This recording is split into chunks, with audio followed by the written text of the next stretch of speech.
বাহরাইনে, Saudi আরবে এবং আরব আমিরাতে, কুয়েতে।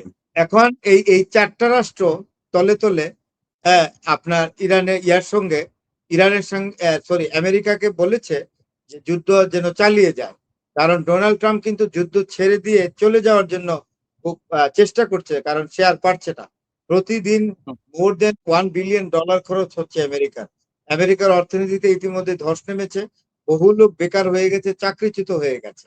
আমারও দু একজন আত্মীয় স্বজন আছে, I have got the report, they have exactly fired from their office, চাকরি হারিয়ে ফেলেছে। তো সুতরাং এটা তো জনরোষ তৈরি হচ্ছে, এবং আমি যেটা শুনতে পারলাম যে আমেরিকান লোকরা চাচ্ছে যে ডোনাল্ড ট্রাম্প চলে যাক এবং ভাইস প্রেসিডেন্ট হ্যাঁ জেডি ভেঞ্জের হাতে ক্ষমতা দিয়ে চলে যাক, বুঝছেন?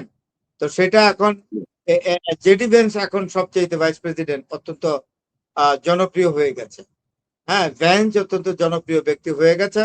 এটাও ডোনাল্ড ট্রাম্পের একটা রাজনৈতিক পরাজয়। তো সুতরাং যেগুলো এখন করছে সেগুলো দিয়ে কিন্তু এইভাবে কিন্তু ডোনাল্ড ট্রাম্প বেশি দূর এগুতে পারবে না। ধমকে কখনো ইরানের মতো রাষ্ট্র কোনোদিন কাবু হবে না, এটাই স্বাভাবিক। তো ডোনাল্ড ট্রাম্প যতই চেষ্টা করুক লাভ হবে না। এদিক থেকে কাতার তার এলএনজির অবস্থা খুবই খারাপ। কাতার চলেই এলএনজি দিয়া, কারণ কাতারের কাছে কোনো নাই, তেল নাই। তো কাতারের এলএনজি এমন ক্ষতিগ্রস্ত হয়েছে মিসাইল স্ট্রাইকিং এ ইরানের, বলেছে যে এটা 5 বছর লাগবে। তো কাতার 5 বছর কি খাবে, কিভাবে তার অর্থনীতি চালাবে?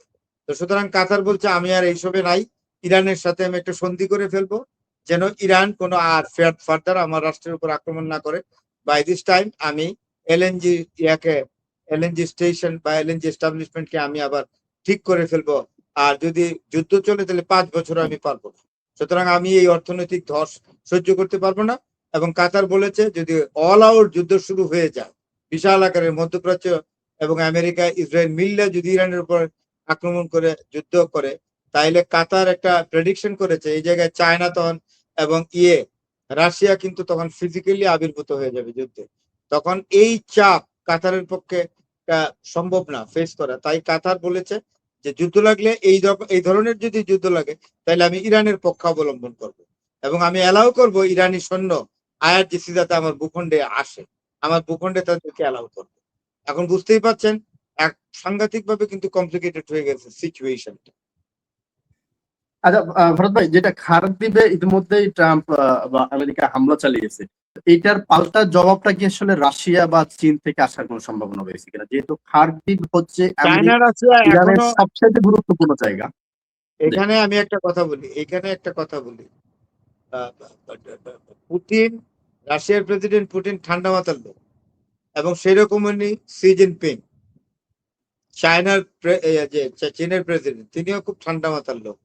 তারা পরিস্থিতি অবজার্ভ করছে। আর খার্গ আইল্যান্ডে যে অ্যাটাকটা করেছে এটা কোনো সিরিয়াস ফ্যাটাল কোনো কিছু ক্ষতি করে নাই। আর আমেরিকাও কিন্তু চায় না যে ইরানের তেল ধ্বংস হয়ে যাক, কারণ আমেরিকার একটা আশা আছে যে ডোনাল্ড ট্রাম্প কয়দিন আছে, আর 2.5 বছর আছে, তারপরে শেষ হয়ে গেলে এমনিও তো মিড টার্ম ইলেকশন হবে তোমার আপনার নভেম্বরের 5 তারিখে। ইলেকশন হলে তো ডেমোক্রেটরা তো এখানে উঠে যাবে। এবং আরেকটা কথা বলি যে বাই ইলেকশন গুলো যে হচ্ছে এখন, যে বিভিন্ন জায়গায় যে কংগ্রেসের বাই ইলেকশনে সবগুলোতে তো ডেমোক্রেটরা জিতে আসছে, রিপাবলিকানরা হেরে যাচ্ছে। তাই বাই ইলেকশন যখন এক্সক্লুসিভ টোটাল বাই ইলেকশন আপনার সামনে নভেম্বর মাসের 5 তারিখে হবে, তখন কিন্তু কংগ্রেসে কিন্তু ডেমোক্রেটরা মেজরিটি হবে, তখন কিন্তু তার বিরুদ্ধে ইমপিচ করতে পারে, তাকে ক্ষমতা থেকে সরিয়ে দিতে পারে, অনাস্থা আনতে পারে তার বিরুদ্ধে। সুতরাং এটা এত সহজ না। তাই ট্রাম্প, পুতিন এবং এই সি জিনপিং তারা ভাবছে যে এই পাগল আর কয়দিন থাকবে, আমেরিকা একটা সুস্থ মস্তিষ্কের প্রেসিডেন্ট আসবে, তখন সবকিছু ঠিক হয়ে যাবে। আর আমেরিকানরাও চায় না, কারণ তখন যদি ভালো প্রেসিডেন্ট আসলে ইরানের সাথে সম্পর্ক হয়ে যাবে, যুদ্ধ বন্ধ হয়ে যাবে, ইরানের তেল তখন নিতে পারবে, হরমুজও তারা ব্যবহার করতে পারবে, but on condition is that tool দিতে হবে। কারণ এই টুল আদায়ের মাধ্যমে ইরানের যে অর্থনৈতিক ক্ষতি হচ্ছে, ইরানকে তো এটা পুষিয়ে নিতে হবে। So after Donald Trump, America will come to the right track, exactly having the peace and tranquility, maintain a very composite diplomatic relation with other countries. ধন্যবাদ। জি জি ধন্যবাদ। আচ্ছা, আমি আরেকটা বিষয় একটু বক্তব্য নিয়ে শেষ করবো, সেটা হচ্ছে যে ট্রাম্পের হুঁশিয়ারি দিয়েছেন ইতিমধ্যে পারমাণবিক হামলা হলে রাশিয়া বা চীন আসতে পারে, সেটাও আপনি বললেন। ট্রাম্প বারবার যুদ্ধবিরতির চেষ্টা করছেন, পাকিস্তানের সঙ্গে নেগোসিয়েশন করে বা পাকিস্তানের মাধ্যমে যুদ্ধ বিরতির চেষ্টা করানো হচ্ছে। অপরদিকে ট্রাম্প হুঁশিয়ারি দিচ্ছেন। তো এক্স্যাক্টলি কি চাচ্ছে ট্রাম্প? যেটা বারবার বলছেন, পারমাণবিকের পরে বলেছেন অয়েল দখল নিতে চান। আজকে বললেন যে অয়েল দখল নিতে চায় না কারণ দেশের নাগরিকরা চায় না সেটা সেখান থেকে বেরিয়ে আসে। তো মানসিকভাবে কি আসলে টোটালি ভারসাম্যহীন হয়ে গেছে? এখানে আমি আপনাকে একটা কথা বলি, গালফ কান্ট্রিদের ফরেন মিনিস্টাররা ইসলামাবাদের হোটেলে খাইতেছে, ঘুমাইতেছে, কারণ তারা অ্যাকচুয়ালি ডোনাল্ড ট্রাম্পকে মানাতে পারছে না।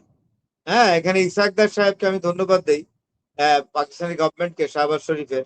তিনি যে বলিষ্ঠ ভূমিকা যিনি নিচ্ছেন, তিনি হলেন পাকিস্তানের উপপ্রধানমন্ত্রী as well as the foreign minister mister Ishaq Dar. হ্যাঁ, ভালো মানুষ, মিষ্টভাষী মানুষ।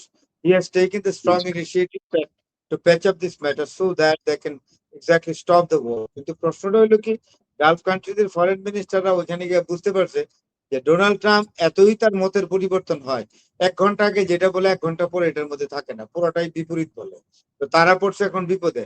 এখন ইসলামাবাদে গিয়ে তারা 5 স্টার হোটেলে খাচ্ছে আর ঘুমাচ্ছে, and they are following the statements coming from the lip sync of Donald Trump. এখন কতটা সফল হবে এখনো বলা যাচ্ছে না, এটাই হলো কথা।